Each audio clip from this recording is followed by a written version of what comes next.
What do you say? What do you know? It's the full Monte Sports Show. It is Sunday, January 3rd, 2020. I want to wish everyone a happy new year. Hope you guys had fun. Hope you guys stayed safe. Can't be happier with the numbers. We are putting up great numbers every week, and I can only do that with your help. So thank you thank you all. I know we get a lot of people watching this show live. We have a lot of people watching this show during the week. The feedback during the week has been just unbelievable. I am truly humbled and grateful to you guys. We are trending number three on YouTube. So I want to thank everyone again. You can follow me on Twitter, MonteJP231. Follow me on Facebook, Monte Perez 2, and on Instagram, Monte Perez 2 as well. And of course, keep the comments coming at the top right-hand corner. We love getting the comments. Yes, good morning, everyone. Happy New Year, everyone. Keep the comments coming. I'll get to them as best as I can throughout the show. We have the best guests all across the country, and this week is no exception. In 20 minutes, the producer of Good Morning Football, Matt the Hammer Hamilton, is going to join us. And in 40 minutes, Jake Almier, sports executive producer and host, he will be talking about New England sports, in particular, the Boston Celtics, the New England Patriots. And at top of the hour, Rico, show me the money, Graziano. He's going to be talking a lot of trash. Apparently, Rico won 3 out of his 4 fantasy football seasons. So he's in good spirits, and he's winning people a lot of money. 12-4 against the spread. 12 winning weeks, 4 losing weeks against the spread. Each week, I give Rico 3 games to pick, and he's winning a lot of people money. So great job with Rico. Want to give a big shout out to our friend Pam. She follows us on Facebook. She's always active in the chat room. Unfortunately, Pam is in the hospital. She had COVID. She said she lost her taste of smell. She recovered from it. She started to work out, and she had some inflammation in her heart. So we're wishing her a speedy recovery. She's going to be watching the show this week. So definitely, keep her in her prayers, keep her in her thoughts. And she's a huge fan of Cobra Kai. She's a huge fan of this show. So let's make sure, we have a good time and we make her laugh. All right, before we get to the NFL and all that good stuff, let's start our journey today with this. Cobra Kai 3 is on Netflix. Cobra Kai 3 is on Netflix. Now, look, I'm not going to spoil it for you, okay? But this is what I have to say. Cobra Kai is a lot like a late-night snack. Some people love cookies late at night. Me, I like the salty snacks, potato chips, popcorn. And you think you're only going to have 1 and 2, and you wind up having 20. If you want to have 1 or 2 cookies, you wind up eating the whole sleeve. I wanted to watch 2 episodes. Of Cobra Kai 3. That didn't happen. I wound up watching 8. And I wanted to pace myself. Guys. I watched the first 2 episodes, went for a bike ride, went shopping, worked out, came back home. I'm like, I'm not going to watch it. But just when I thought I was out, they pulled me back in. It's been amazing. 8 episodes in. I'm going to try to save it. Love Cobra Kai on Netflix, so definitely check that out. So most people, what they do before they watch another season on Netflix is they go back and they watch the previous seasons. But I didn't have to do that because I binge watched the first 2 seasons of Cobra Kai in about from Friday to Sunday. I watched every episode, the first 2 seasons. So what I did is I went back and I watched The Karate Kids this week. Now, growing up, I probably watched The Karate Kid more than any other movie in my lifetime. I kind of identify with Daniel-san. I was pretty skinny. I wasn't sure of who I was. But there are so many things wrong with these movies. And we're going to spend the next 5-10 minutes just going over how funny and how silly Karate Kid 1, Karate Kid 2, and Karate Kid 3 are. So first off, let's start with this. So Daniel's friend Freddie, the guy Freddie right there in the yellow shirt, he lives in Daniel's apartment complex. He invites him down to the beach, to the party when Daniel first moves in. Daniel gets beat up. We never see Freddie again. We don't see them in the apartment complex. We don't see him at the high school. I mean, Freddie befriended him, and just because Daniel gets beat up by, a karate master, is that reason to no longer befriend the kid? And Elizabeth Shue. Who didn't love Allie as a kid growing up? Elizabeth Shue. But what I don't understand is why the hell does she like Daniel? Daniel is just a whiny nerd. He's got no game whatsoever, right? And here's my biggest problem with Daniel in Karate Kid 1. Your mom works in a restaurant. She's never home. Why aren't you taking Allie to your house? Why aren't you spending every minute with the woman who is clearly way above your league? But no, he doesn't do that. All he does is antagonize the Cobra Kai. And it's not like he's being brave, because every time he antagonizes him, he runs away because he knows he's going to get beat up. So he's not being brave. He's being annoying. Growing up, I rooted for Daniel-san. Watching it now as an adult, I root for Cobra Kai. I wanted them to put him in a body bag because he was so annoying. Now let's get to Mr. Miyagi.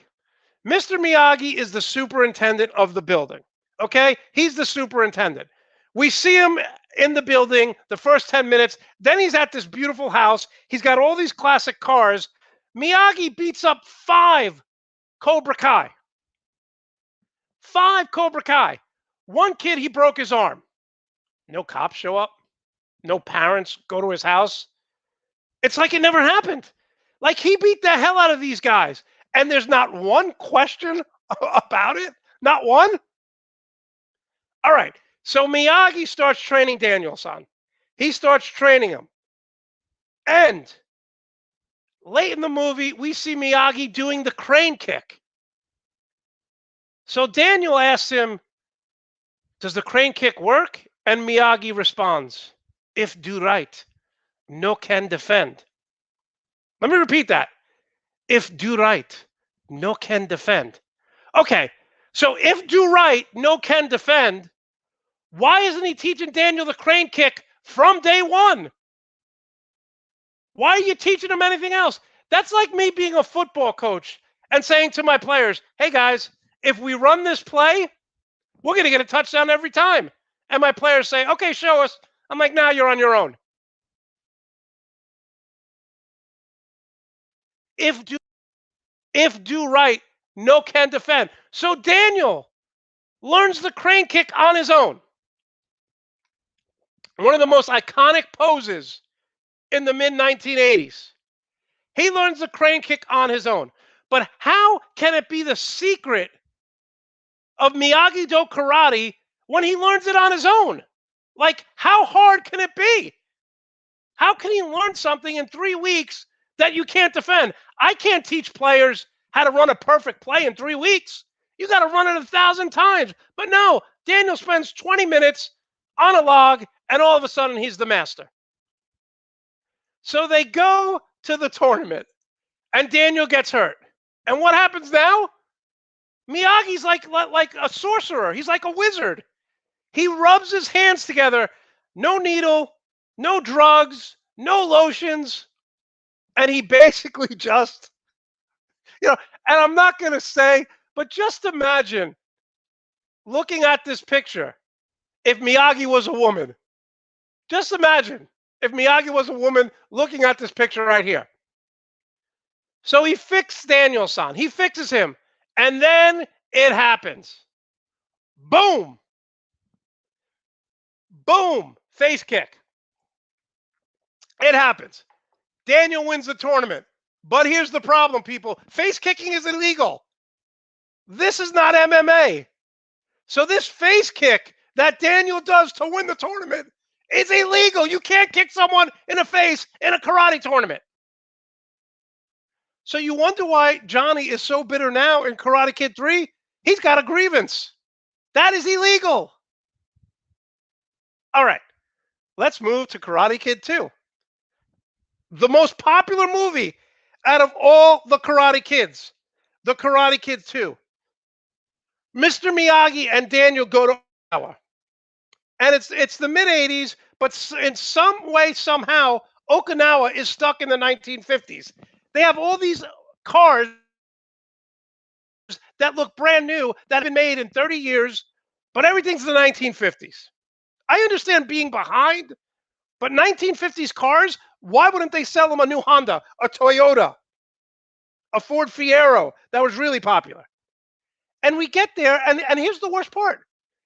Okay, so Sato is like Tony Soprano. He's like Tony Soprano. He's a mob boss. And who is his right-hand man? A 17-year-old kid. He's his hitman. Even Chrissy from The Sopranos had to start by driving Tony around. Sato's the most powerful man on the island, and to the left of me, to the right of Miyagi here is his 17-year-old hitman. He doesn't have any adults around him. He doesn't have any adults. Again, Chrissy from The Sopranos started as a driver. This kid's already the number 2 option at 16 years old. So Miyagi goes back to Okinawa, and Sato is his rival. And the reason why Sato is his rival is because when they were kids, when they were 18 years old, they trained together under Miyagi's dad, and this woman was supposed to marry Sato, but her and Mr. Miyagi fell in love. And jumping ahead, in Karate Kid 3, this beautiful woman said she never married because she was waiting for him to come home. 35, 40 years waiting for him to come home. And Miyagi, who's single, doesn't bring her back to the United States. They've been in love for 40 years. They're both single. So you know what that makes me think? Miyagi is a player. He doesn't bring her back. And can we talk about Sato for a moment?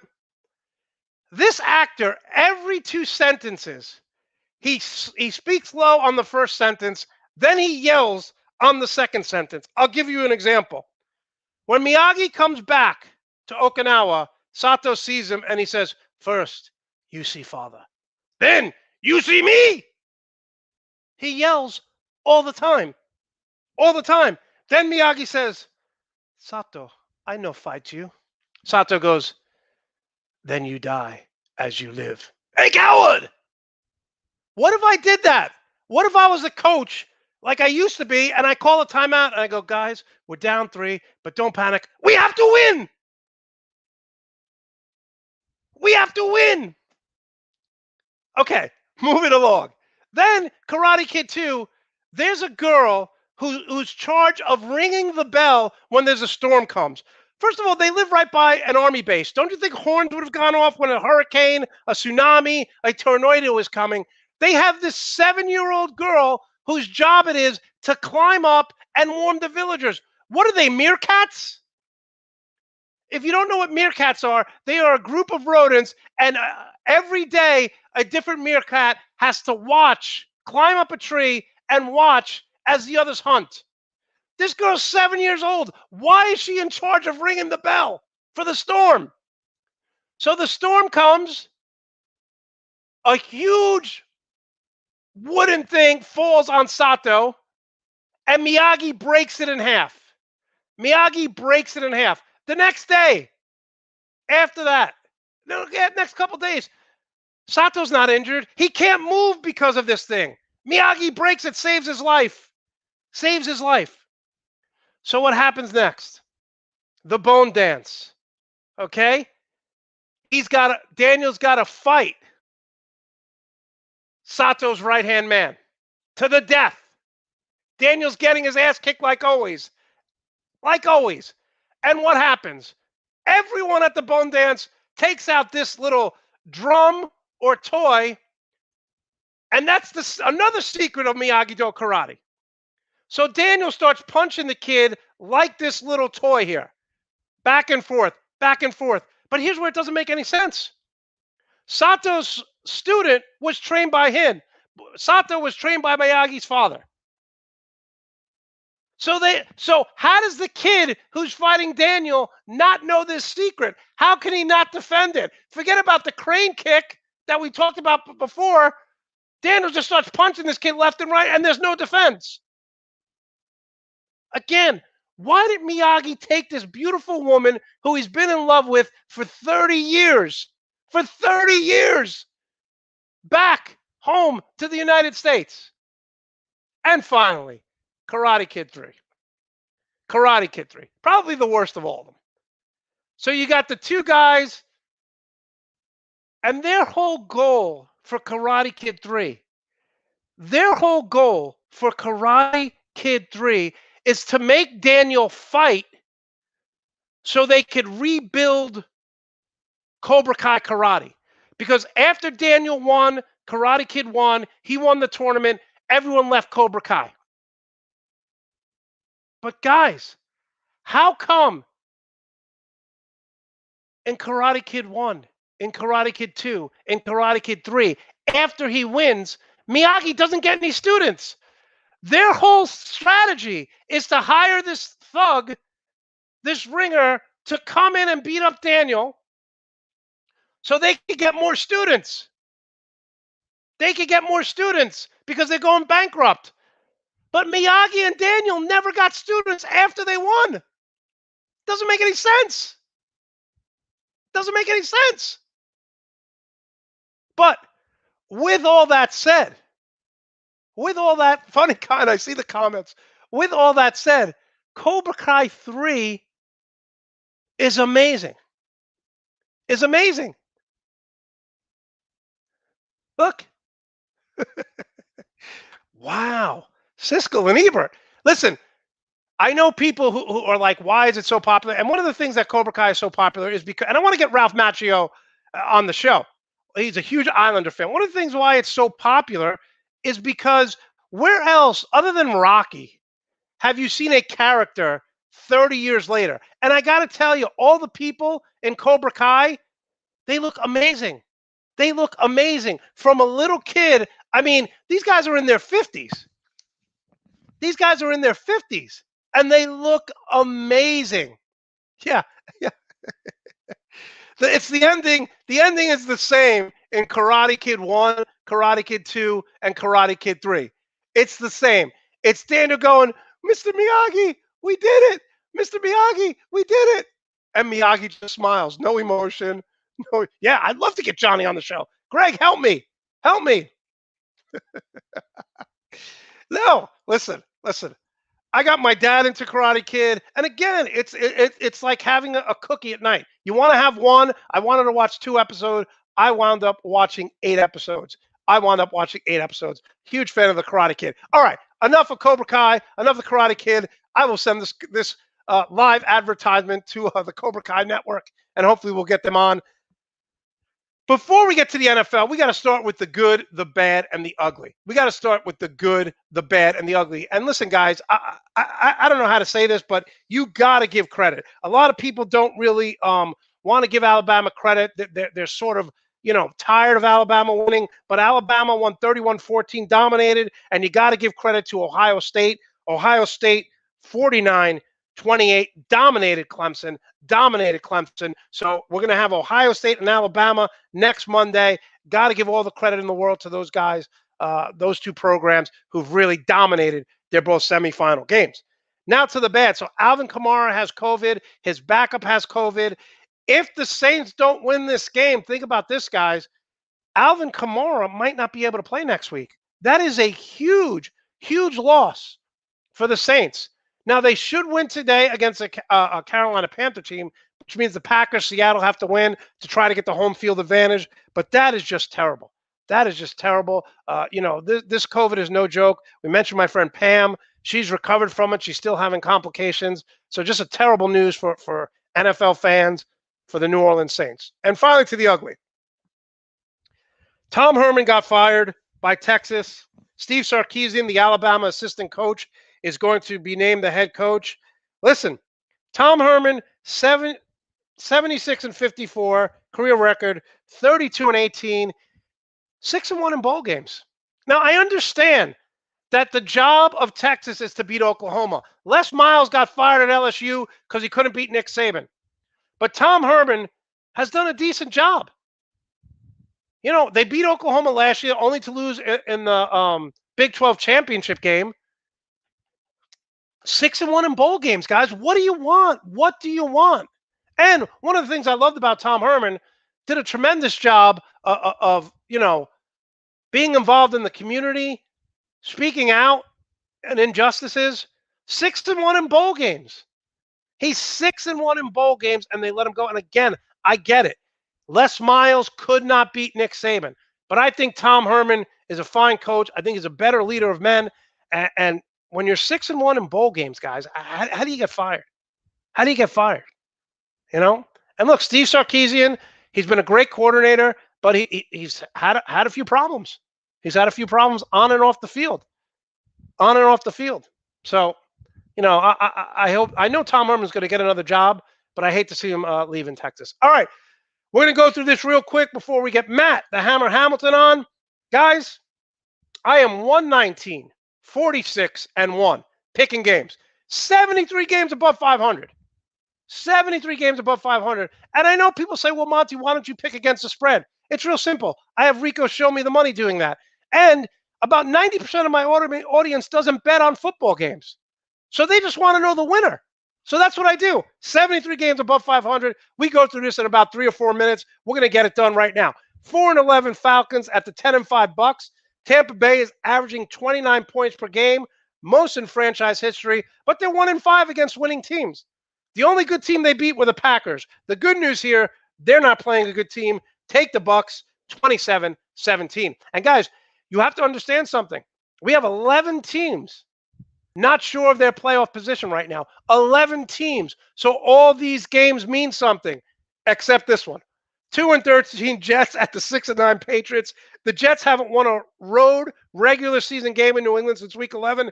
Cam Newton has 5 touchdowns, 10 interceptions. We're going to talk about that with Jack in about 15 minutes, but I just wanted to bring that up. Cam Newton, 5 touchdowns, 10 interceptions. 6-9 Vikings at the 5-10 Lions. The Vikings have won 6 straight games. Dalvin Cook is not playing. I don't understand. Unless someone has an injury, why don't you play the last game of the season?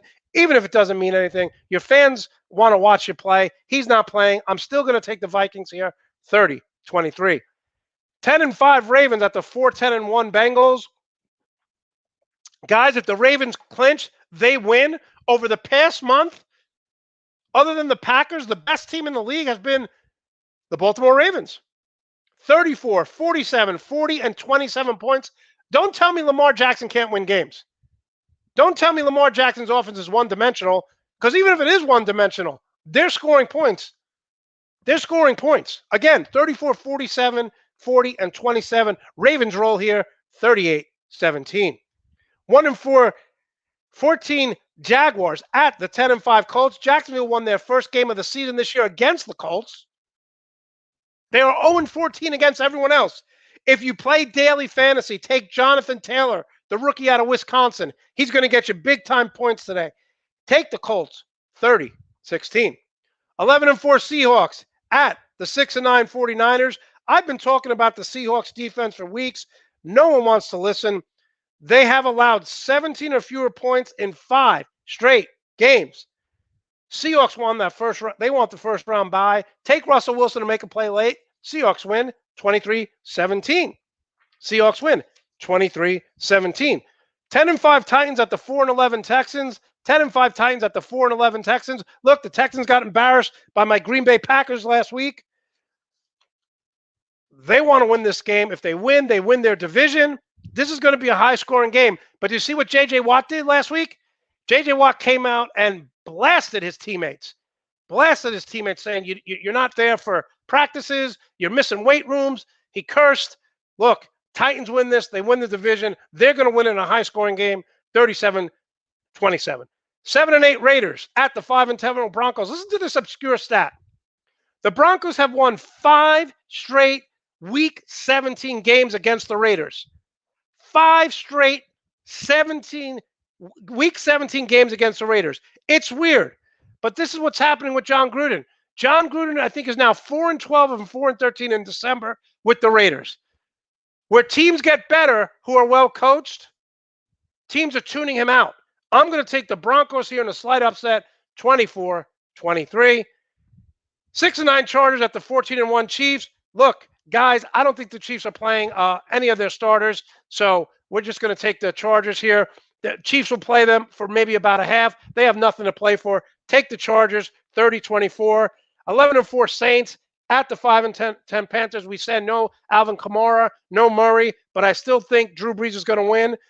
26 or more points in 9 straight games where Drew Brees has started. The Saints have scored 26 or more points in 9 straight games. And finally, the Washington football team, 6-9 at the Eagles. The Eagles are going to sit their guys. Okay, they may play Jalen Hurts, but I don't see the Eagles being motivated for this game. I don't see it at all. Washington has everything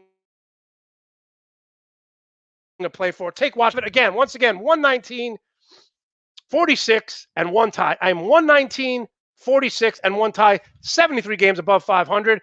Let's bring on Matt, the Hammer Hamilton. Matt, thanks so much for joining the full Monte Sports Show. How are you today? I'm great, Monty. Appreciate you having me on. It was so much fun having you on our podcast, 3rd and 2, a few weeks ago, and I'm excited for today. You know, Matt, I'm going to do something that I've never done on this show. I'm going to put Jacksonville Jaguar background up for you. Whoa. You see, I have a few of them for you because the rumor is that I brought this up several times. I was brought up a Jet fan. My older brothers and dad were Jet fans, like an arranged marriage. But the rumor has it is that you were adopted into the Jaguars family. Explain this. Yep. So I grew up a Giants fan, a diehard Giants fan. And, fast forward into my adult life, I started working as a scouting intern for the Detroit Lions. And, once you start working for a team, it takes you out of that fandom a little bit. You become so much about your team. And then once that was over, a lot of the people, in that front office that I cared about and wanted to see succeed ended up leaving Detroit as they brought in a new regime.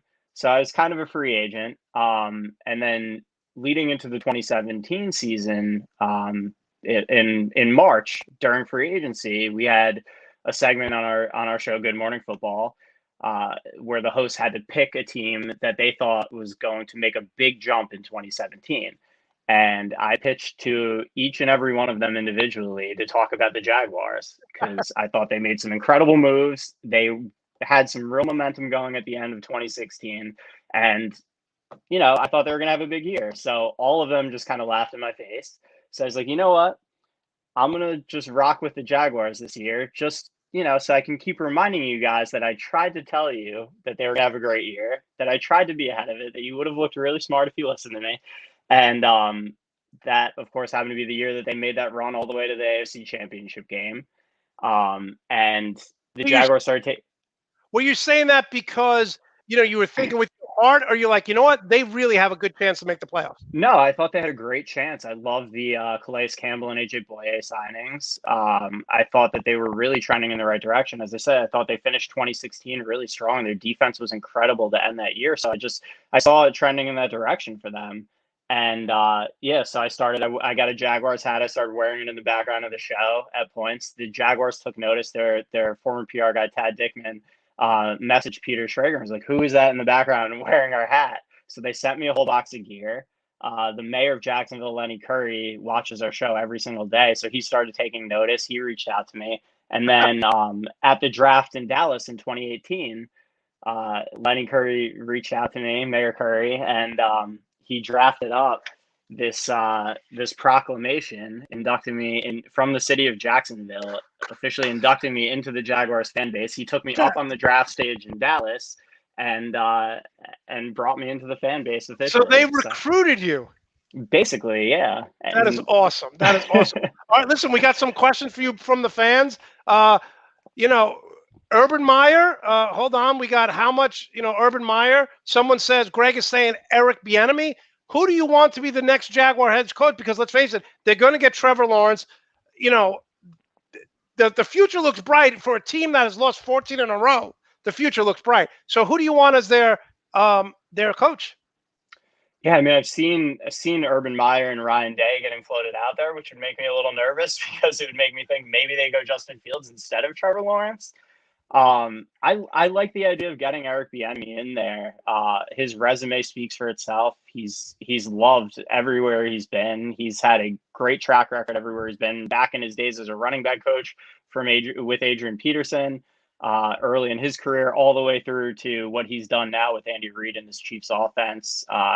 He's a guy that the players absolutely love, but he's also a strong disciplinarian, and he's going to restore some order there in Jacksonville if he were the choice. So I like the idea of him. I also like Brian Daboll, in the offensive coordinator for the Bills, with how creative he is. I think he would, with the young core that they'd have in this offense, with the Trevor Lawrence, James Robinson, DJ Chark, who's emerged as an excellent talent receiver, Laviska Shenault. I think it's a lot of pieces for him to play with. I love the idea of them going with an offensive-minded head coach.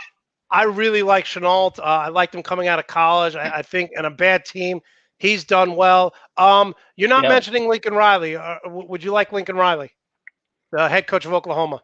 Yeah, I like Lincoln Riley. I'm always a little wary of going down and getting guys from the college level. I think it is an easier transition now than it's been in the past because there is so much overlap between college offenses and NFL offenses with the way that the game has evolved at the NFL level. So I think that would be an interesting choice as well. Yeah, listen, I've wanted Lincoln Riley to come to the NFL. We saw what what's his name's doing in Arizona. He's been it was a stigma back in the day. College coaches, oh, can he make it? You had the Pete Carrolls, you had the Jimmy Johnsons. Nick Saban obviously didn't pan out, but the offenses are so much similar now. It's basically spread offense. So yeah, all right, let's talk more NFL here. I want to talk about the AFC. Look, I'm not going to pick on the Chiefs. They're 14-1, but there's something going on here because they have not covered the spread in 7 games, and they set an NFL record 7 straight games, 1 possession. Is this team overrated? Because Vegas keeps thinking they're going to win by double digits, and they're not. Is there a problem with the Chiefs? Their red zone defense has been atrocious, and it seems like they're playing down to the level of the competition. We saw this with the Clippers last year. I know it's a different sport, but they'd have games where they took off. The Chiefs are winning. At 14-1, you can't blame them. But there's something not right about this team. Yeah, listen, they're still the favorites to win the Super Bowl in my mind. They're still the best team in the NFL. I can't take that away from them at all. But there are vulnerabilities there, and there is cause to be a little concerned about them in the playoffs. And it isn't unique to this year. You go back to last year, obviously they got down big in every single playoff game they played. They were able to dig themselves out of it because they're so incredibly talented that when they turn it on, when they get rolling, they're as dangerous as any team that I've ever seen in the history of this league when they really get rolling. But if they sleepwalk through these games against better teams, I could definitely see them getting knocked off by anyone in this playoff race. And I think the 2 teams to watch when I look at the AFC playoff picture that I think could potentially give the Chiefs some problems are the Colts. If they end up getting in, I think they have the formula for it with an offense built, a quarterback who's not going to be afraid of Mahomes and Phillip Rivers, who's beaten him before in a big spot, and a very talented defense all the way around. Remember, they beat them last year in a regular season game. So they've shown they can do it, and I think they're way more talented with the addition of DeForest Buckner, with the addition of Jonathan Taylor, with Rivers, obviously. So I think they're well equipped for it. And the other team, even though they got their doors blown off by them earlier in the season, is the Baltimore Ravens. I think this is a different Ravens team now than they were earlier in the year. And I think they just approached that game in the wrong way. They tried to go shot for shot with the Chiefs, and tried to keep up with them instead of really leaning on their strengths, which is that run game, playing a little ball control. I think they also got way too aggressive defensively. They just kept sending the house after Mahomes, and with the speed that the Chiefs have offensively, that's a dangerous recipe. So I think if the Ravens just peel back their game plan a little bit and stay and do what they do best and stay within that realm of playing to their own strengths, I think the Ravens are a tough matchup for the Chiefs in the playoffs. Yeah, listen, I said in my opening rant, a lot of people keep telling me that, Lamar Jackson can't win games. Lamar Jackson's one-dimensional. They've scored 47, 34, 40, and 20. Other than the Packers, they're playing the best football the last month of the season. And you bring up a great point. It's kind of an old reference, but I remember Sugar Ray Leonard when he first fought Roberto Duran. He tried to punch with him and he lost a 15-round decision. The second fight, he imposed his will. The Ravens have to run the ball, do what they do best, and keep the ball away from Mahomes. That's how you beat him. That's how you beat Aaron Rodgers. You keep him on the sideline. We're talking with Matt Hamilton, Matt the Hammer Hamilton, the producer of Good Morning Football Live here on the Full Monty Sports Show on YouTube. Matt, the Bills, like you talked about, you didn't really mention the Bills. I mean, I love this team. I don't think they can run the ball, but there are one Hail Mary away from winning 9 straight games. I mean, this team, it's so amazing to me because Josh Allen out of Wyoming, one of the worst football conferences in the country, completed 56% of his passes. He's completing 68% of his passes now. Are the Bills a legitimate threat to dethrone the Chiefs? I think the Bills are definitely legitimate, and the improvement we've seen in Josh Allen's game is remarkable. I think part of the struggles he had in college when you're coming from a conference like that, coming from a team like Wyoming, no disrespect, but you look at when you watch this tape, it wasn't like he's throwing a Stephon Diggs out there. When you're dealing with wide receivers who aren't the most talented players or who aren't the most reliable players, it affects your accuracy, it affects your timing, it affects all those things as well. So that was something that I think had to be taken into account. But he has improved drastically, I think, as well. You could tell how much work he's put into his game.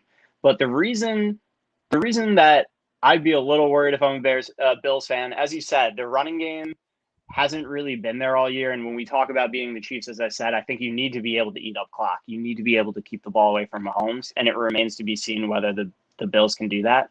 And their defense has had some issues this year as well. So I think it's going to be tough for them to keep Mahomes and the speed of this Chiefs offense, at bay. But I think the one thing that they have that I don't think any other team in the AFC has is they could potentially, when their offense is rolling, they could potentially go shot for shot with Mahomes. They could outscore them. Yeah. They're the only team that I could see winning like a 45-42 game against the Chiefs. Anybody else tries to play that type of game and they're getting their doors blown off. But I think the Bills could actually do it.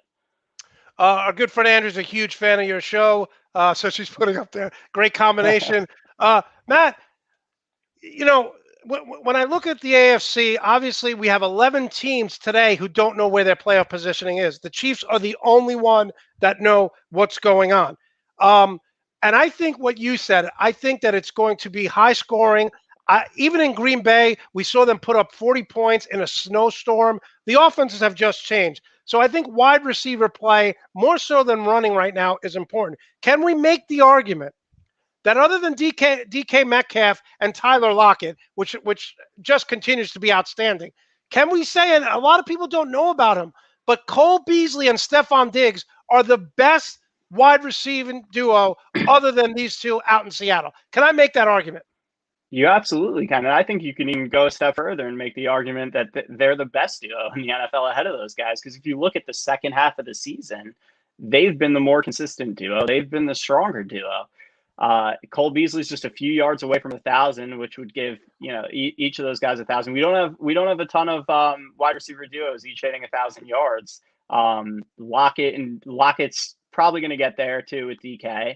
And then you look at I know it's not a wide receiver duo, but I think Kelsey and Tyreek Hill are still the most dangerous duo overall in the NFL. But I think you can definitely make the case that it's Diggs and Beasley. I'd also throw Jefferson and Adam Thielen into that conversation. Yeah, that's a good point too. Jefferson's had a great rookie year, and we've said this numerous times. Both teams won from this trade. Stephon Diggs is thriving, and Jefferson is thriving in Minnesota. You talk about the Chiefs. I get into arguments all the time, not really arguments, but debates on Twitter. There's no doubt in my mind that Travis Kelce is the best tight end in the league. I'm going to disagree with you. I love Travis Kelce. I think he's a fantastic player. I think George Kittle is the best tight end in the league. But he's not healthy. I know, but when he's healthy, I think he's the best tight end in the league. I think with what he brings to the run game, it's rare to see a tight end affect their run game the way that he does when he's healthy with the Niners, and what he brings in the passing game as well. I think he is a more talented receiver than Kelce. He's better after the catch than Kelce is. I was going through for Good Morning Football. We did a segment this offseason with Peter Schrager where we did the top 10 plays from both George Kittle and Travis Kelce's careers. And remember, Kelce has a bunch of years on Kittle, and going through it, I mean, Kittle is just so explosive, so electric, and what he brings to that Niners offense. I mean, he's a legitimate number one. I think, as great as Kelce is, he does benefit from all the speed around him too. Defenses have to back off him so much. He just feasts on that soft underneath coverage. Again, he's a great player. He's a Hall of Fame player. Not really knocking him, but I just think that's how good George Kittle is. One of the things I love about Kittle is most people don't realize this, but Gronk's last few years in New England, he became a great blocker. George Kittle is just as good as a blocker, and he's more athletic, and he can do more when he catches it than Gronk ever could. It's not a knock on Gronk, but George Kittle is a great athlete. So, I would take Travis Kelce, but you bring up good points, so I totally get where you're coming from. Okay, so Steelers were down 17 points. We all had them dead in the water. I thought the Colts were going to be the next team to really give problems. Jonathan Taylor, the rookie out of Wisconsin, is going to have a monster game, playoff run if they make it. But can we say the Steelers got their swag back? A little bit, yeah. I mean, seeing Ben Roethlisberger air it out, push the ball downfield the way he did, that's something we hadn't seen from this offense in a long time. So there's signs of life there, and there's reason for hope if you're in Pittsburgh. It's just the areas of concern there. The defense definitely misses Bud Dupree and Devin Bush. They're not quite the same defense they were early in the year. They're still very good, but there are holes there. And the inability to run the football. Hopefully with James Conner getting back into the swing of things now, we can see the Steelers' run game start to pick it up. But it's just hard for me to envision. Are you surprised that their run game has been so non-existent? I mean, yes. that's their bread and butter. It's cold, AFC North battle. We're gonna smash mouth football. Yeah, and they have a physical offensive line that just hasn't been playing up to the standard that they set earlier in the season. But it's just hard for me to envision the Steelers really making a run all the way through the AFC if Ben Roethlisberger's throwing 45, 50, 55 times a game. It's just not a sustainable formula with what Big Ben is at this stage of his career. So we could do the draft over. Is every team regretting not taking my boy, Justin Herbert? By the way, Matt, I'm going to show you my little rotating helmet right there. You like that, huh? The magnetic helmet. Love it. So can we make the argument? That Justin Herbert, like I predicted, is the best quarterback in this draft? I think you can make the argument for sure. He's had a phenomenal rookie year. It's hard not to love everything you've seen out of him. But to me, Burrow, if Burrow hadn't gotten injured, I think they would have been neck and neck for Rookie of the Year come the end of the season. I'm still a huge fan of Joe Burrow. The accuracy, the command of the offense that he has. He plays like a veteran already. Herbert is super, super talented, but he still plays like a rookie at times to me. And it's still, I'm still looking for those little developments mentally, the nuances of the game. You see him at times, he's not quite in command. He doesn't have a firm grasp on the time management at the end of the game, things like that. Whereas you've seen Burrow in the limited action we get to see him, he's always in control of everything.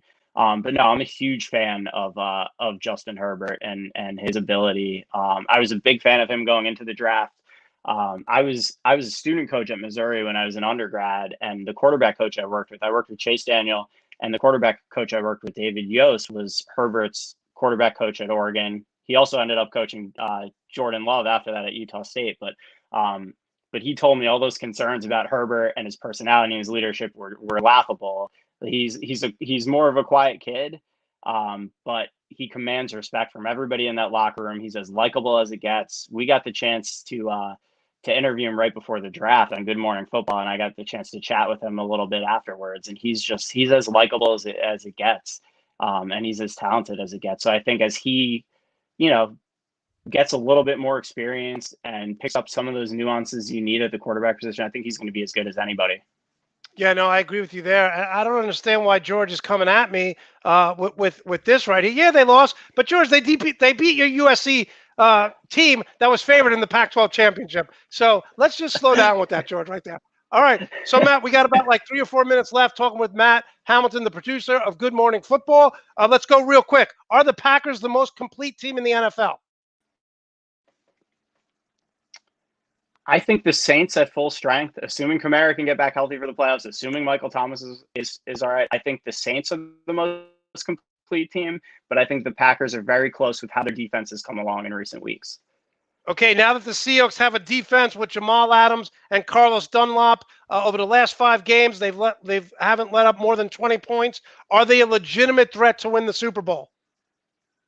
I think so. I'm still waiting for that. That offense has kind of lost their rhythm a little bit as the defense has found its rhythm. So if they can ever get that offense clicking the way it was early in the season with this defense they have now, I think they're as scary as anybody. They're the number 1 defense in the NFL over the last month. Now that they've figured out how to use Jamal Adams more as a pass rusher than as a true middle of the field safety. Okay, if you're taking one team to come out of the NFC South and make a deep run, are you taking the Saints or are you taking the Tampa Bay Bucks with Tom Brady and all of his experience? I'm still taking the Saints, but the Bucks are getting scarier and scarier every week. It looks like they're kind of figuring things out. They're getting on the same page offensively. That defense is strong. So the Bucks worry me a little bit. We haven't seen them be able to find consistency all year. So that's why I'd lean towards the Saints in that conversation. All right, give us your MVP. Is it going to be Patrick Mahomes or Aaron Rodgers? I'm going to be talking about this with Rico in a few minutes. Aaron Rodgers is 12th in passing attempts, yet he's putting up better numbers than almost every quarterback. Who's your MVP? I'm going with Aaron Rodgers. He was my leader going into last week, and I think he just separated himself with that performance in the snow. With Mahomes stubbing his toe a little bit against the Falcons, I think he pulled away, and I think he's just going to continue to pull away this afternoon. Okay, who is your defensive player of the year? Defensive player of the year, I'm going to go with Xavier Howard in Miami. I think what he's done is just phenomenal. He creates a turnover every single week. He's an absolute ball hawk. We haven't seen a corner that's. Is he Darrelle Revis good? That can cut. He's different because he plays the ball better than Revis. I don't think he's quite as much of a lockdown guy in coverage as Revis was. Are you shocked that they keep throwing towards him with all the interceptions he has? They keep throwing. Like when Darrelle Revis was with the Jets, they wouldn't even look his way. Yeah, that's why Cromartie started getting all those interceptions, is because they started going to his side. But that's the thing, when you have Byron Jones and it's pick your poison. That secondary is so well constructed. And with Xavier covering your best guy, it's either, if you're going to go away from Xavier, that means you're basically abandoning your number 1 receiver for most of the game. So they've kind of put you in a situation where you have to keep testing him, and he's as phenomenal as it gets. Yeah, I think they're the most expensive cornerbacks in the NFL, right? Yeah. Yep. Combination wise, I think they are. All right, Matt. One more question. We're gonna end this with your Jacksonville Jaguars background and make you feel at home. Since the mayor, everyone in Jacksonville wants you to be part of their community. Give us your NFC and AFC championship winner.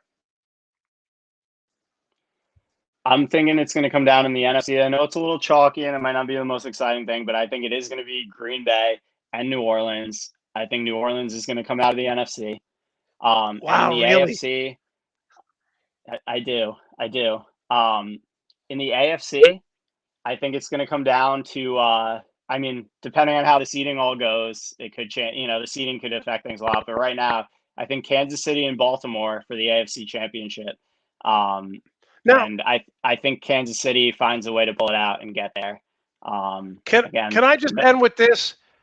I have no faith in the Saints because they have lost 3 straight heartbreaking losses. Stephon Diggs blown coverage, whatever you want to call it. Then they get that blown call against the Rams, and no one thought Minnesota was going to go into New Orleans last year and manhandle them. So this is where the Saints shrink, no? See, that's the thing. It was kind of 2 fluke things. So it's hard for me to really say that they shrunk when it was 2 fluke things that knocked them off in those other games. And then last year, not having Kamara anywhere near 100%, he was really 50% of himself at the end of that year. You could see it. He said it after the year, felt like he was playing on one leg. With the way he's playing right now, assuming COVID isn't an issue, I think he's just so critical to that team's ability to win in the playoffs. And with the way that they have him rolling right now, I think it makes them super dangerous. And their defense doesn't get talked about enough either, especially that front seven is as good as any front seven there is in the league. One of the things we do on this show is if we have a bingo drinking card, and I gotta assume that Greg, with this comment right here, has been hitting the bottle pretty early this morning. It's 5 o'clock somewhere, but Greg, come on, man. Even you don't think that's legit, Greg. Come on. All right, Matt, love having you on. How can we follow you? How can we support your career? Thanks so much for taking the time out. No, thank you for having me, Monte. You can follow me on Twitter at MattHamilton25, Instagram at MattHamilton25, and of course, you can watch Good Morning Football on NFL Network Monday through Friday, 7 to 10 a.m. Eastern. You can also find my podcast, Third and Two podcast, that I host with Jay Andrews and former Packers Super Bowl champion Brandon Jackson. So yeah, just follow me on Twitter, watch the show, and appreciate you having me on, Monte. Love the show. Matt, listen, I tell this to Jay and Brandon every time they come on. I'm getting between 4 and 6 million hits on my Twitter page per month. Put your show on my page. They never do it. I tell them all the time, there's only a few podcasts that I would put on my page because I love your work. I love what you guys do. So maybe you could convince them to tag me in it so people who follow me can follow them. I appreciate that, Monte. I'll have to have a word with Jay. You know how you can be, but I'll put a word in. All right. Love having you on. We'll see you down the road. And thanks again for taking the time out. Really appreciate it. Thank you so much, Monte. That was Matt, the Hammer Hamilton. Now, I'm so glad to have this next guest on. Jake Almer, sports podcast executive producer and host, New England Emmy award-winning sportscaster. I've wanted to talk about the Celtics and the Patriots for like 6 weeks. Thanks so much, Jack, for coming on. Really appreciate it. Thanks so much for having me. Excited to be here. All right, let's get you. What we like to do when guests come on, we like to get like a nice little background for you. As I see, I had the Jacksonville Jaguars. So we're going to start just real basic. We're going to start with the New England background just to put you at ease. And I have a ton of questions about this team because let's face it, okay? There's a lot of talk about Bill Belichick, Tom Brady. I'm not going to say that, Belichick is nothing without Brady, okay? Because they both needed each other. Sure. But Bill Belichick was 36-44 in Cleveland. He was 5-13 before Tom Brady took over as a starter.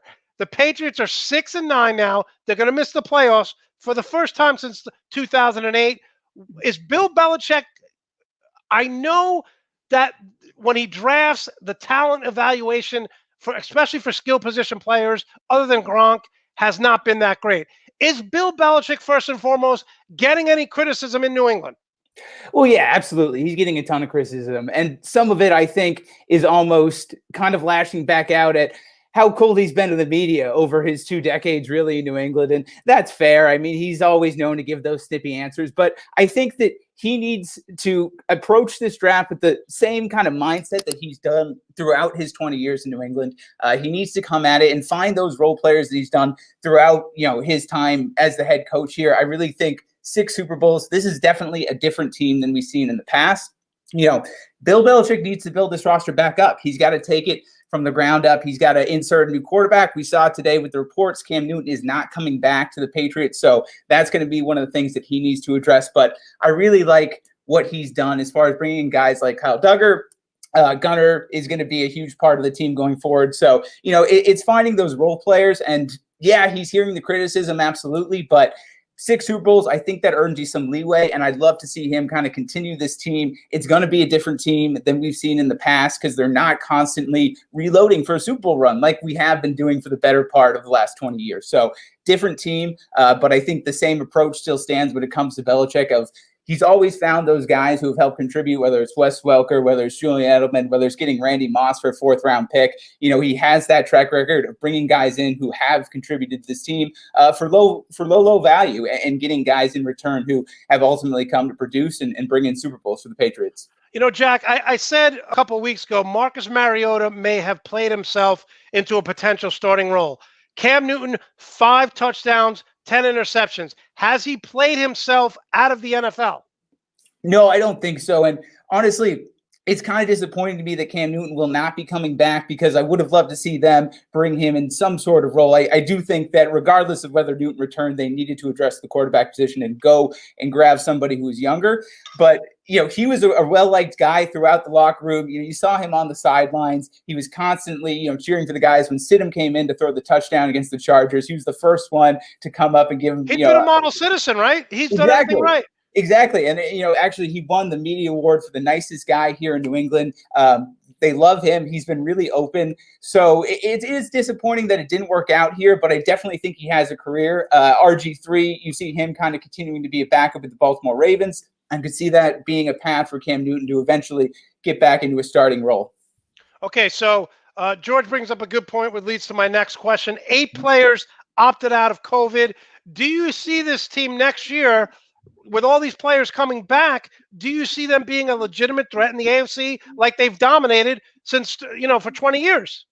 Yeah, I mean, right up until week 16, week 15, we were talking about the path here in New England. There was still a chance to get in the playoffs. And I think that you look at the guys who they lost. Brandon Bolden is a core special teamer. Dasa Hightower is a guy who was a captain. They're really going to rely on him as the team's linebacker, with the departures of guys like Kyle Van Noy and Jamie Collins. He was going to be a huge part of this defense that was so good the last couple of years. And unfortunately, you don't have that quarterback in the middle of your defense anymore. Patrick Chung, another guy. I think Adrian Phillips has done a really good job replacing kind of that production, but still, he's a guy who has been with the Patriots for a number of years, knows their scheme, and would be great to have a guy like him who kind of knows the offense for guys like, the younger guys like Duggar. So I think that, when you get those guys back from their opt-outs, it is going to help this team. I certainly think they can make a wild card run, but I think that, first thing you got to address where this team's going in the future, because going right back into the playoffs after a year off, I mean, it sounds nice, but it's not the reality usually in the NFL. So I think they're going to need these guys back and look to the future. But definitely, I think that the best thing they can do is kind of come into this with an approach that, look, we're going to build for the next couple of years. Jack, I look at Bill Belichick, and sometimes, yes, he's the smartest head coach I've ever seen. He does things. Over the last 5 years, he's gone for it more on 4th down than anybody else. He came into this league as a defensive coach, but he has evolved. Rex Ryan never evolved. Bill Parcells never evolved. They stuck with defense, and they thought they could win with game managers. But I don't understand. I thought Sony Michel was going to be not as good as Nick Chubb, but pretty damn good. He had a great rookie year, nowhere to be found. Their skill positions, when they draft in the wide receiver, they keep missing all the time. Why can't they find a wide receiver? This is the smartest organization in the NFL. And other than, the guys over the middle, they can't get a game breaker at wide receiver. Yeah, I think that they've kind of looked at certain guys and tried to fill the models of people who have been successful for them. So Randy Moss, I mentioned earlier, they've always wanted that big guy over the top. So Aaron Dobson was a guy who, kind of fit that model coming out of Marshall, but didn't end up working out. N'Keal Harry, I think that's another guy, big dude, trying to get targets in the red zone. You like to see him coming back to the football. I don't think the timing was there all the time with Cam Newton, so I'm excited to see kind of what he's able to do in the future. This was a weird year. COVID, absolutely. The questions at the bottom. Cam was out for that game against Kansas City. I think that the Patriots were really rolling over those first couple of weeks. They had the win in Miami, followed by a really close loss down at the 1 yard line against Seattle. Then they rolled over against the Vegas Raiders. And then, they come in, Cam Newton's gone, and you have to play with Brian Hoyer as your backup quarterback, and that kind of disrupts momentum. So, yeah, I think momentum's a big part of it. And, to answer your question earlier, the wide receiver position has been tough to find those guys. Sony Michel, though, 6 touchdowns. That was an NFL rookie record for a playoff run that he did in 2019 during the Super Bowl championship. So I'd like to see more of him. You saw him kind of come on at the end of the year, but he had dealing with some injuries. James White, a guy who is a big part of this Patriots team. Unfortunately, he dealt with the car accident with his parents. So, I mean, it was just a strange year for the Patriots all around. A lot of distractions, and that's one of the things that Bill Belichick hates the most is distractions. Jack, is there any bitterness towards Tom Brady? Because the way I see it is, look, You got the most out of him. He got the most out of New England, but it was time to move on. He didn't want to be in a system where, like we said, he was always struggling to find wide receivers. Is there any bitterness towards Brady? No, I think it depends on who you ask, but I think the majority of New England fans are pulling for Brady a little bit. I don't know how many of them would like to see him and Gronk win a Super Bowl. I think that there is a percentage of them that would, but he had a great situation to go to in Tampa Bay. We had Mike Evans and Chris Godwin, and then all the guys that joined after the fact with Gronk coming out of retirement. Fournette ended up joining them. You already had Jones there, so I mean, Antonio Brown, exactly. Antonio Brown. I mean, his former roommate. It just became such a great team really instantly the second Brady arrived. And you have to wonder if Antonio Brown and Josh Gordon had both played full seasons for the Patriots a year ago, does Tom Brady stay in New England? And I think the answer is yes. I think that, if he felt like he was surrounded with those guys, he would have stuck around.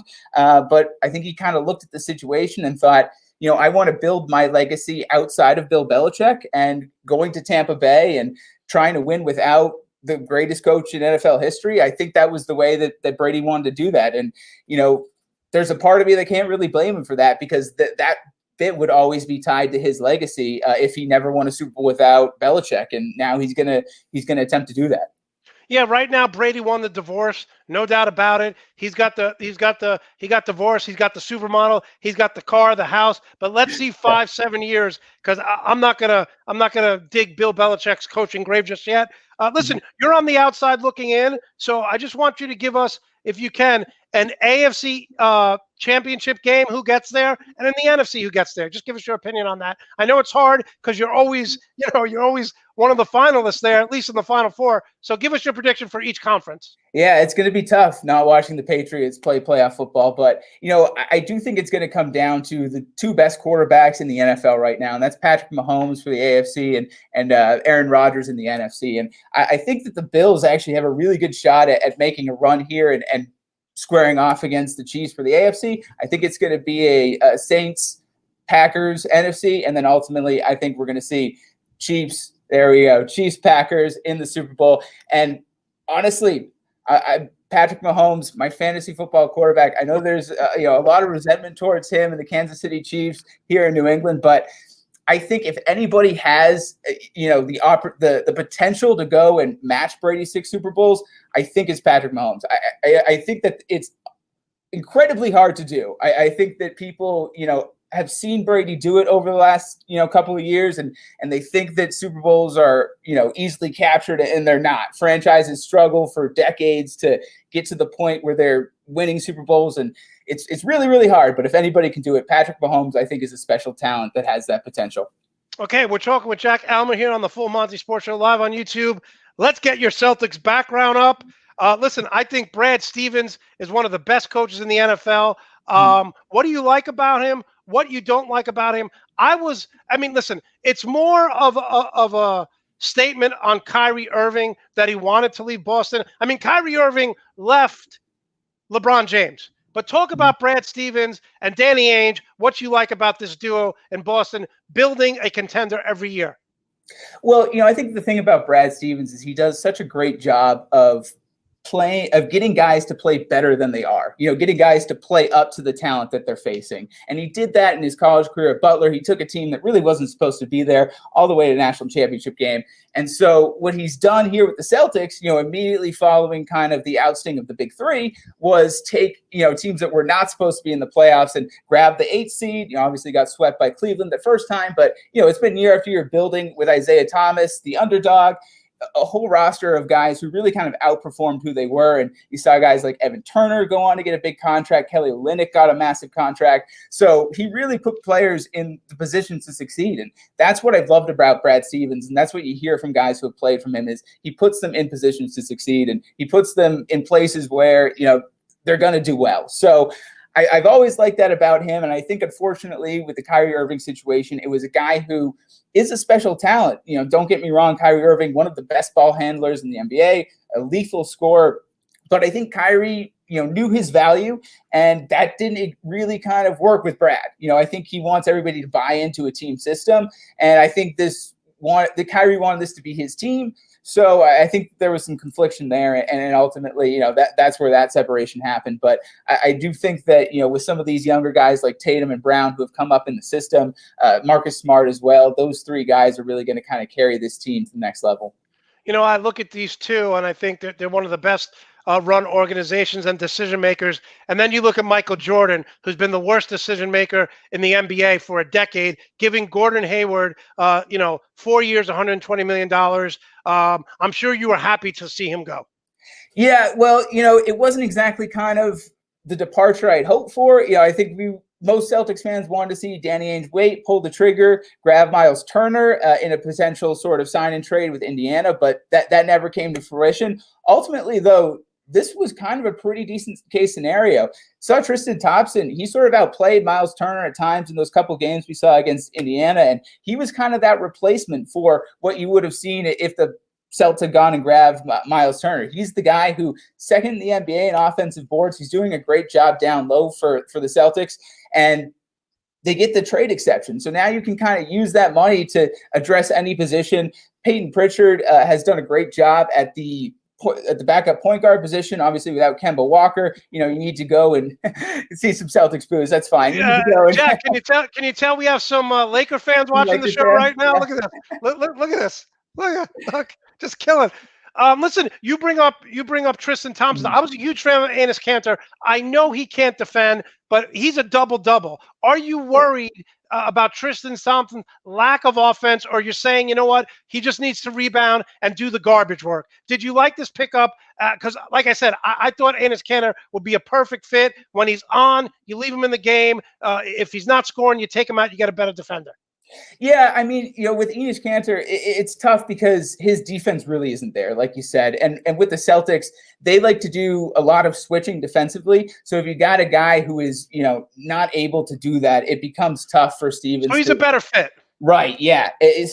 Tristan Thompson, much better defender, can switch a lot better in the Stevens defense. So, yeah, I think he's a better fit ultimately for the Celtics team. Okay, I don't know if you could tell, but I'm a huge Oregon Duck fan, which brings me to my next question. Listen, I love Peyton Pritchard out of Oregon. I don't think he's the most athletic guy. I don't think he's the best shooter. I don't think he's the best defender, but he's tough as nails. He's super smart. Can he help this team? Will he be in the rotation? He's had a couple of good games so far. Absolutely. I mean, he's done a great job hopping into the rotation, grabbing those minutes that Kemba Walker's absence has allowed him, and really doing the most with him. He's already a Tommy Award winner.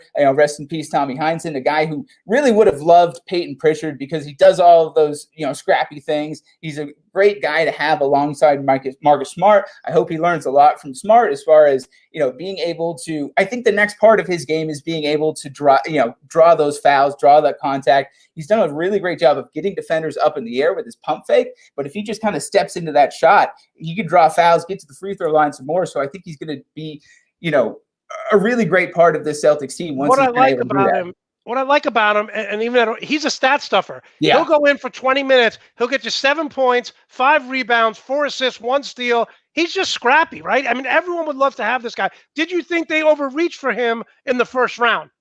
No, I think they needed a guy who could sort of fill that role. And, I think they looked at Pritchard as a guy who could kind of be on the fringe of minutes, maybe not to the extent that he's getting right now. I think he really worked hard to grab those. I think they saw Jeff Teague as the guy who's going to be kind of leading the charge with Kemba, anticipating Kemba to be out for as long as he would be. But Pritchard has done a really good job of going in and seizing those minutes. Okay, let's talk about one of my favorite players from Duke University, Jason Tatum. I think he could be a top 5 player this year. He can defend, he can score, he can rebound, he could get to the line, he could shoot the 3. What does he need to improve on this season? Here's the thing, and the fact that they've done it 3 times in a row now, when there's 10 seconds left on the clock, Jason Tatum needs to drive to the basket. If you're down by 2 or don't less, Don't settle. I mean, and I think that's the shot he's comfortable with. And, the one that he made against Milwaukee kind of went high off the glass and in. There are some debates about whether or not he called glass, but I watched that shot. It was a corner bank 3. And what I loved about it, when he banked it, he acted like, I meant to do that. Yeah, exactly. I didn't call glass. I called game. So, it is what it is. But, he's done that now 3 times. At no point were they down by 3 points. So the other 2 times he's missed it, they've lost games. Now, Jason Tatum did a great job bringing the team back in that Pistons game the other night, although that's a team you should not be down 15 points to at halftime to begin with. They came back. Tatum hits a 3 to put the Celtics up with 4 minutes and some change left in the fourth quarter. Celtics don't score again. They don't score again. And that's just maddening to me because you have 2 guys in Tatum and Brown who can be so good when they get to the basket. And once you hit that 3 and you have that established, which, that's a threat for both of them right now. You need to get to the hoop. And I think Tatum might be a little hesitant after Bam got him at the rim when he was trying to go in for the dunk to win that Eastern Conference Finals playoff game. But he needs to get to the basket more. He's a big guy. He's long. He can reach around players, and he's had success when he does it. When there's time on the clock and you can get a closer shot, get to the rim, don't fade back or do a step back 3. Okay, what's the ceiling for this team? Because I look at this team last year and I said, okay, second round. The year before, I said, okay, second round. When is it the next step? When is it, okay, if we don't get to the NBA championship, it's a failure of a season. We talk about the Lakers. They struggled for years. LeBron comes in. They win the championship, get right back on track. What is the ceiling? What is your expectation? And is it a failure if they don't get to at least the Eastern Conference Finals? Yeah, I definitely think it's a failure if they don't hit at least Eastern Conference Finals because, this is kind of Tatum's defining moment here. We're starting to leave the territory of, he's a rookie or he's still on the rookie contract. He's only been in the league for a couple of years. Now, we're starting to get into, you've been a veteran for a while. You've been around. You need to take command of this team. This needs to be your Celtics team moving forward. And that this is going to be his year to sort of show that. So if they don't make the Eastern Conference Finals, I think that's a lot on Tatum and a lot on Brown as a secondary guy. So those 2 really. When is Kemba coming back? Kemba Walker. So Kemba Walker, I think they're hoping he'd come back in about a month and some change. So that's where he's at. Hopefully he can kind of contribute at the level that he was. He was shaky. You always thought the knee was an issue during the playoff bubble in Orlando. Now coming back, you hope you kind of get that quick first step. But this is all about Jason Tatum kind of taking the reins and trying to bring the Celtics to an Eastern Conference Finals. And it'll be a tough matchup. I think Milwaukee's going to be waiting for them, and they've really gotten better, while the Celtics, I think, have improved internally. Right. But you look at, Miami, I think Miami is going to be just as good. I think the Brooklyn Nets are going to be good anytime you have Kyrie and Milwaukee Bucks. So I think it's those final 4. Jack, this was so much fun. We want to have you down the road again, talking Celtics basketball. Once the NFL season's over, I still do the show, but we focus on NBA. So how can we follow you? How can we support your career? Absolutely. I will be on Twitter at Jack_Almer. Give me a follow on Twitter. And we have a baseball podcast if you'd like to listen to some of the prospects that we've been interviewing, talking to guys who are switch hitters, lefty batters, righty throwers, BLTR. Follow us at BLTR Podcast on Twitter and give us a listen. All right, listen, definitely put all that stuff on my page. I mentioned to Matt, I'm getting like 4 or 6 million hits on my Twitter page. So you put it on, I'll retweet it. Someone will listen, someone will watch, and we'll definitely have you on down the road. Absolutely. Thank you so much. Thanks so much, Jack. Been a pleasure. Thanks so much. That was Jack Almer. Does a tremendous job covering Boston sports. So happy to have him. Listen, I'm not looking forward to this next segment of the show because I know Rico showing me the money, Graziano. Rico, happy birthday. Your birthday was the 27th. So happy birthday. Happy New Year. So listen, I know you've been waiting all week. You've won 3 out of 4 fantasy football games. This is your time to gloat. Tell people what you want, blah, blah, blah, blah. Yes. It was great. It was the day before my birthday when we cleaned. We had 5 teams. Me and Levi paid $500 a team. They were the Yahoo Pro Leagues. And top prize is $2,500. We won 3 of them. And on one of them, we got 3rd place. So technically, we got our money back on that one, but we hit on 3 of them, which is insanely crazy because you got to remember each one of these teams were different teams. They were mixed and matched and put together. Stephon Diggs was one who was in 2 of them, but he wasn't in 3 of them. We had Cooks, we had Kamara, we had it was such a mix and match of each team that it would be great if they were playing each other. I wouldn't know. You know what? I'm going to do that this week. Now that I think about it, I'm going to look at the scores of who would have won each week. Me and Levi are having a hard time letting go. But at the end, we always talk about what my biggest wins are. This might have been one of my biggest wins. I mean, we walked away with $8,000 for fantasy football. And, that's huge. That's like if we broke, winning one team last year, we only got second. It's just we're both like, how do we top this? We're already thinking. Matter of fact, I caught Levi. It was like I said to him the other day, so what are you doing? He said, I'm listening to a podcast. I said, fantasy's over. He's like, yeah, but they're ranking next year's running backs. I said, already? He goes, you can't start. He started watching more college football to look at the rookies, and he's texting me these guys who I have no idea who they are. And he's like, this guy catches balls. His hands are like glue. I'm like, I have no idea who this guy is. $8,000 you won. $8,000 in my account on the Yahoo thing. I sent a picture to a few friends. I'm like, can you believe it? They're like, no. I mean, it took a pair to even join the pro leagues. I mean, we did it every year. We always do it. But to clean sweep almost like we just did was pretty impressive. We're pretty happy with ourselves. Listen, how can you not be happy? Listen, I made 3 out of 4 finals.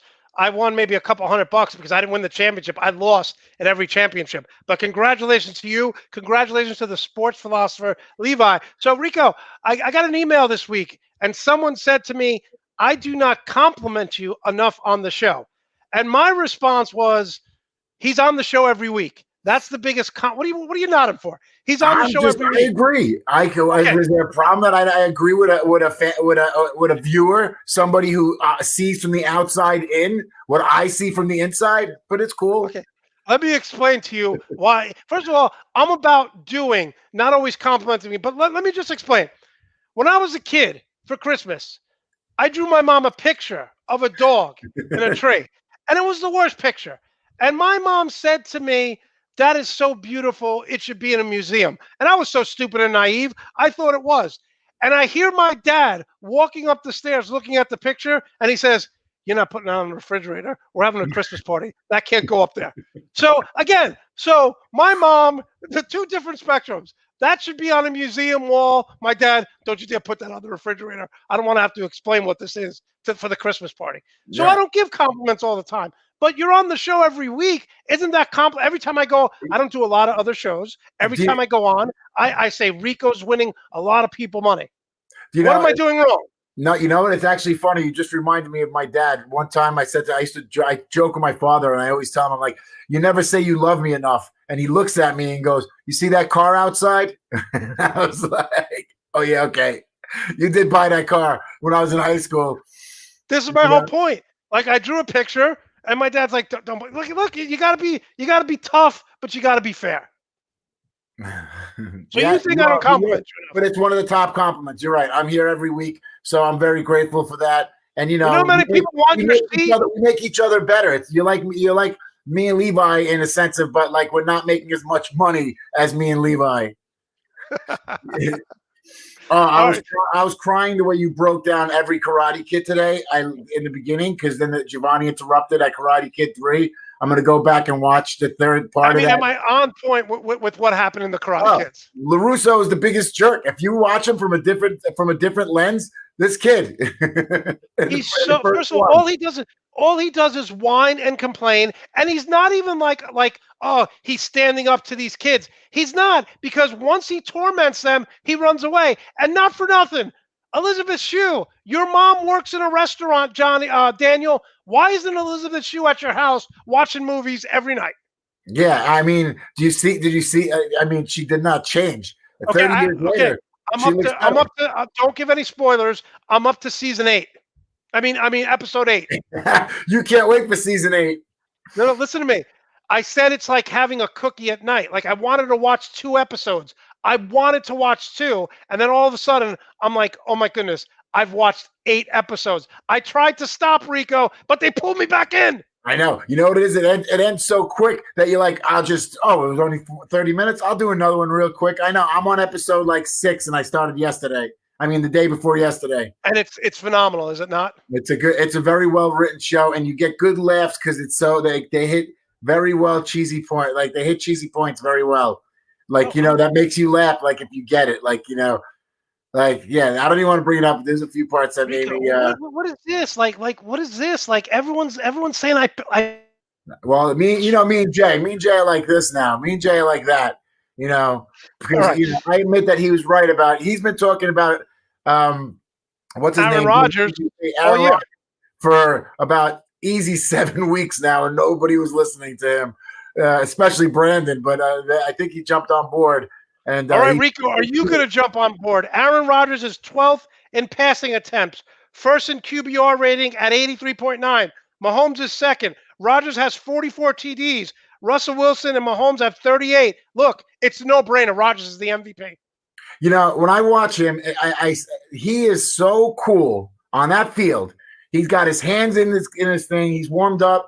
Pro players running around, setting up positions. He just scouts the field real quick, does a crossover, looks at the defense, calls the play, comes out, bang. I mean, he should be MVP just because of how cool he acts on that field. He's the coolest. He plays in slow motion. Everything everything speeds up, and he's so calm.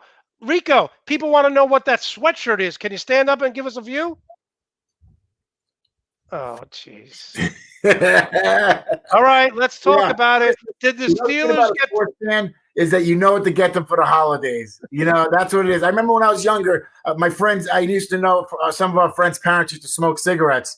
Well, they're not with us. No, they're not with us anymore. But I'm just saying. But they used to smoke cigarettes, and it's easy for a cigarette smoker. You buy them cigarettes. When you're a sports fan, you buy a skier. Okay, Rico, I don't know why you have to bring up cigarette smoking and all that. But here's my question. Down 17 points last week. Steelers dead in the water. No one had them coming back. Everyone had them losing that game. Rico, did they get their mojo back? And do they win today?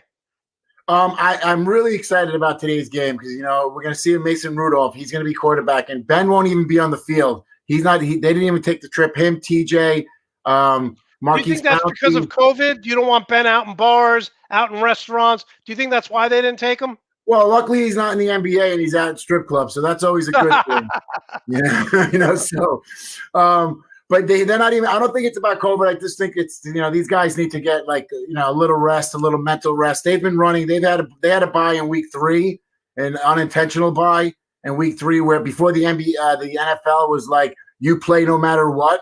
Because if that happened later in the season, I think Tennessee would have had the Titans would have had to play that game, no matter how many people. But that was their first outbreak, so they weren't sure how to. They learned how to deal with it from that. But they're doing they're leaving some key players back who need it. They're okay. So if you had to take one defense in the playoffs, are you taking the Colts? Are you taking the Saints? Are you taking the Steelers? Who's your defense if you had to pick one team to stop Mahomes or stop Rodgers? Well, the defense who's had a really good 2 weeks, and you always want to catch the guy who's hot. The Ravens have looked good. Their defense has been, it's like their defense that's showing up now is the defense that you drafted in a fantasy. These guys they're fast. They're getting to the ball. They're moving. I hate to say maybe the Ravens. I don't want to see them. Cigarettes and sports fans. I'm getting. I would take Seattle, Rico, because now they can pass rush. In the last 5 weeks, they haven't given up 20 points, so I would take Seattle. Seattle's a good argument to take. We can. Let's move on here. 12 winning weeks, only 4 losing weeks against the spread. Let's start it right off, which a game I'm going to be watching it, and I know Greg and a lot of Dallas fans are going to be watching this game. All right, Giants at the Cowboys. If they win, the Giants, and Washington loses, they're in. Who do you like in this game? Cowboys favored by 3. Well, I think the Giants are going to lose. You thought I was going to say they were going to win. Yes. I think the Cowboys win. I think the Cowboys win, but I also think Washington wins.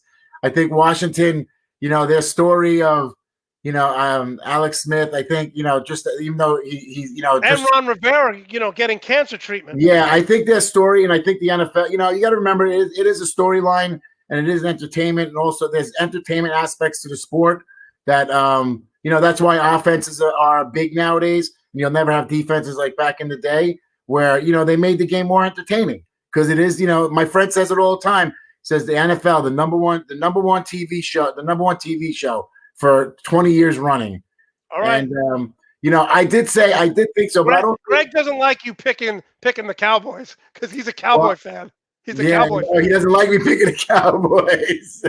All right. The Cowboys, Giants seem to have slipped apart the last 3 weeks, like 2 weeks. Like, I don't know what's going on. They looked so good. Like, they looked like they were coming together, and then they all fell apart. That's right, Jay. Me and you, baby. There's way too much Rico love going on this show right now. Way too much Rico. They know a winner. They know I hit my fantasy leagues. They know I hit this year again. Okay. All right. By the way, Rico. Next year. Next year, you'll hear me bragging about it. By the way, we're going to do $100 bet, fantasy football in the playoffs. And since I won, I'm going to defer to you next week. You have the first pick because the following week, I want to take Rodgers or Patrick Mahomes. Since I won, I get the bye. So next week you have the first pick. But I'm going to quote Miyagi, Mr. Miyagi in Karate Kid 2. Because if I beat you in the playoffs, Rico, if I beat you in the playoffs, it is going to be, you have not beaten me in 3 fantasy footballs. So I'm going to tell you what Miyagi says before Daniel's about to fight his nemesis in Karate Kid 2. Rico, this no tournament. This real life. If you lose to me in the playoffs in fantasy football, you're never going to hear the end of it. So be careful. You know what it was? And I realized why you won because I was focused on 5 teams. No, I had 4 teams. So now I realized that I take back that you were better than me. I'm going to pull that back. Let's yank that all the way back. And I realized that that's what it was. So now you're going against pureness of me versus you. No interruptions, no waiver wire, no podcasts at night at 3 a.m. when I can't sleep. Just me versus you. Okay. So I am all about it. No rules of you can only take a quarterback twice in the season, blah, blah, blah. Just what I'm going to say to you, Rico? Get on that mat and bring it because I am the bully when it comes to fantasy football. I want to know is why every person in Karate Kid 2 they all had the drum on them. They all just, I guess, you just carried the drum. That's what I said. It makes no sense because look at this. They all have it. Like, where did they keep it? And Okinawa, that's the thing. But where did they keep it on their person? Everyone has it. And Rico, what makes no sense is the guy he's fighting was trained the same way. Shouldn't he know the secret? Shouldn't he know the drum? Well, not even that. On those robes, there's no pockets. So that's what I'm saying. It makes no sense. But the best part is, 30 years in hindsight, we've realized there was a few flaws that we didn't think about back then. It was so bad. And how come Miyagi, after winning the tournament, Miyagi-Do never gets a student?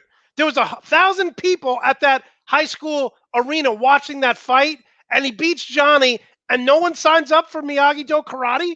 Never mind that. What did he do for a living? How did he get all that nice stuff? How did he get 6 cars? I have no idea. This guy, was he selling drugs out the back door? What was going on over there? Was he a bookie?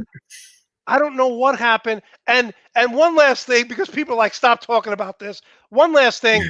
He's in love with this woman. He's in love. They're in love with each other for 40 years. He comes back. She waits for him. He doesn't take her back to Los Angeles. No, he leaves her. Both of them. But yeah, later. They both bail out on these chicks. They leave him in Okinawa. All right. Let's talk about, I don't understand how the Cardinals are only 1.5 point favorite against the Rams. Our good friend George Lopez, they need to win this game. The Rams are without Cooper Kupp. The Rams are without Jared Goff. How are the Cardinals only a 1.5 point favorite? I was talking about this yesterday with somebody because we talk about the lines all the time. And the lines are the lines. We were talking about, he goes, you're going to take Pittsburgh. I said, I'll take Pittsburgh. He's like, yeah, but Roethlisberger's not playing. I'm like, yeah, but the lines have been adjusted to who's there. Why are they 1 point favorite? Because probably LA is going to blow them out. And now I know George doesn't like to hear when I talk about that because it seems to go against them. But I think McVay is just a better coach. He's not going to say he's a better coach, but I think he knows what to do with a system quarterback in the sense that he doesn't need to have the best quarterback on the field to win the game. Okay. So you like the Rams here, which you're 1-5 picking the Rams. If it wasn't for the Rams, I might have had a clean sweep this year. I might have had like only 2 losses. The Rams crushed me multiple times. Okay, but a clean sweep would be undefeated, so 2 losses doesn't make any sense in your analogy there. So let's move on. Okay, 12-3 Packers at the 8-7 Bears. Both of these teams need this. Rico, it's got to be the Pack early and often here. I don't think the Pack is going to go as hard as we'd like to believe. I think the Pack is they want the bye, and I think that they can win this game quite easily. They're a 5.5 point favorite. What's that? They're 5.5 point favorite. Yeah. I'm gonna actually go with Chicago in this game, but not to win, but to cover the spread. I think Green Bay wins by 3 with a field goal. 3 minutes left, then their defense steps up and shuts down Chicago. A 4th down and 4th down on the 50-yard line. That's my call. So you got Dallas beating the Giants covering. You got the Bears covering, and you're taking the Rams over the Cardinals. Yes. Why are you doing that? The Cardinals, I don't understand. The Rams are decimated. The Rams, McVay can put. He reminds me of like a young, the way he could scrap a team together. I think he does that better than any coach in the league. I think you can give him plug and play players, and he makes them. He pulls the best out of these guys when they hit the field. I'm telling you, I think Goff is way too overpriced for his team. He does not need a quarterback that spends that type of money. That's why I think the Rams will win a Super Bowl within the next 5 to 10 years with him. They'll definitely get a ring with him just because he's that type of coach. Okay, so you're taking the Rams to win despite no quarterback, no starting running back, and Cooper Kupp being out. Yes. Okay. All right, Rico. Listen, you're 12-4. What do I know? You're 12-4. You're kicking ass. All right, Rico. It's that time. Are you going to talk fantasy football in your Rico's rant? I mean, is that what this is? No. It's not a long one this week. So okay. So Rico, show me the money, Graziano, and his rant that he does every week. Rico, the floor is yours. Well, here we go. So first, I want to wish everybody a happy New Year, and let's make this one fine and fun. The thing I want to talk about is I always hear people saying F 2020, F cancer, F this. I think we need to remember that these are entities that are really big, and to jump into whenever I hear somebody saying F 2020, I'm like, whoa, relax. You don't need this. You don't want to poke that bear. You don't want to wake that thing back up and have them come after us. Just forget it. When it comes into life, you don't need to start talking down, cursing at, screaming at, yelling at. And you're saying karma. You're saying it's karma if you do that. Yes, it's karma, but also knowing something bigger than you. Even when I don't like when people put that oh, in chemo, F cancer. I'm like, whoa. Cancer is an entity that is bigger than most. And you know what? It doesn't like to be taunt. Don't taunt things that don't need to be taunted, especially if you poke the bear. Yeah, don't poke the bear, like I said. Don't, and just be grateful for what it was. There was a lot of things to be grateful for this past year. How often are you stuck that you have to stay home? Again, and I love what everybody said in the beginning. We're so bad we couldn't even do that right. Especially in California, we can't even do that right. We are just we're at 0%, in the emergency rooms and ICU, 0. That means every bed is full. And you're at 100%, you mean? Yeah. They refer to the other way. I used to think the same thing. They're we're at 0% admissions. They can't take anybody. Rico, people are asking, what studio are you in today? I'm in Studio B. Studio B is boys' room. So why? How come you change up your studios every week? Well, it depends. It goes on. You live in a 10-bedroom house. You live in a mansion, so it doesn't matter. I have a 2-year-old producer that calls the shots, and he wanted Studio A today. So, my 2.5-year-old producer. Do you know my kid is 4 feet tall and 40 pounds at 2.5 years old? He's 4 feet tall? He's 1 inch short of 4 feet tall. Are you working on his left hand, basketball-wise? He's going to be 6'6". You know what? He's a little clumsy, so I don't know if he's going to be great at sports. So offensive lineman? What's that? Offensive lineman, Rico? Yeah, possibly. Me and Melissa are already having that argument. She's like, I don't want him playing football. I'm like, he's playing football. That's not even I don't know what that's all about. Wait a minute. She doesn't want him playing football? She doesn't want him playing football. But again, he's 2.5 years old. That's like we'll cross that bridge in 10 years when he's playing Rico, football. you know that's grounds for divorce, right? If I might just get divorced while he's playing football and then She get doesn't back wanna play together football. after the season. Listen, I think once Melissa gets you out of the house, she'll never let you back in. She's gonna be like, you know what? This is not that bad. She's gonna be like, "Wait a minute!" She's gonna literally say to herself, "Is it football season?" Because I have no idea. Because she'll actually sleep on Sunday. Rico, does anyone yell this out, Jumanji, on New Year's? Anyone at 12 o'clock? No. I have no idea where that comes from. I've never heard that before. Never No, heard that before. Did you stay up till midnight? Did I stay? You know what? I stayed up till 9. Everybody was sleeping. I was up by myself just because I wanted to see the second. Because out here they didn't show the New York ball drop, but we watched the ball drop at our time, 12 o'clock in New York. So I was confused. Do they drop the ball and then bring it back up and drop it again? They drop it 3 times. They drop it 3 times. Yes. Wow, talk about trying to make people pleasing, huh? Well, so you were up by yourself. I was in bed at 11 o'clock, Rico. I was up by myself. Everybody in this house was sleeping at 9:15 after the New York ball drop. I was texting people Happy New Year.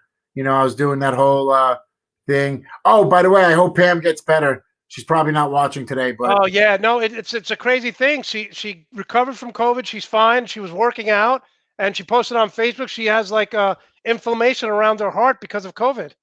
Wow, yeah, there's a lot of different side effects. So hopefully she'll, she's got to rest and relax. And I'm just going to call you. Well. If she doesn't want to do that, I'm a pro at resting and relaxing. I really should give a class on it. I'm just going to call you. I'm just going to call you Chemical Man because all the things you've put into your body over the year, COVID didn't affect you at all. No, it bounced right off. There was too many things going on in there. COVID was like, "Whoa, this is a packed house. I'm out." COVID's like, I can't compete with all the things going on in there. Yeah. Oh, and I love it. LC was talking about Anderson Cooper and Andy Cohen. That was hilarious. And here's the best part: is I wasn't watching it, but 7 to 10 people sent me that clip, which makes me wonder what they think of when they watch that. They were thinking of me enough to be like, I got to send this to Rico. I mean, and these people didn't know each other. There was like my friend Sam from New Orleans. I had another friend from San Francisco. They far apart. I should teach fantasy football class, George. You're right. But then I would make competition, and I can't have competition. I need to be the clear winner when it comes to fantasy football.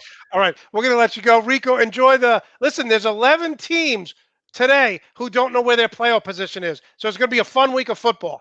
Yep, and I'm going to be watching Pittsburgh because I want to see Mason Rudolph get some revenge against the helmet hit. Okay. All right, Rico, thanks so much. We'll see you next week. You do a great job as always, Rico. So proud of the man you've become.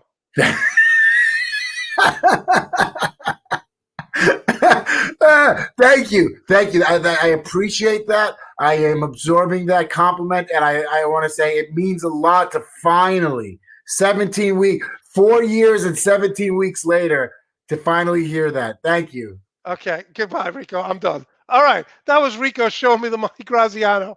Just the trash talking. I always compliment him. I don't understand what's going on. I always compliment Rico. Always, always, always. All right. It's time for my extra point. Look, guys, I'm just going to come out and say it. I had Clemson winning over Ohio State. Ohio State won. And here's the comparison I used.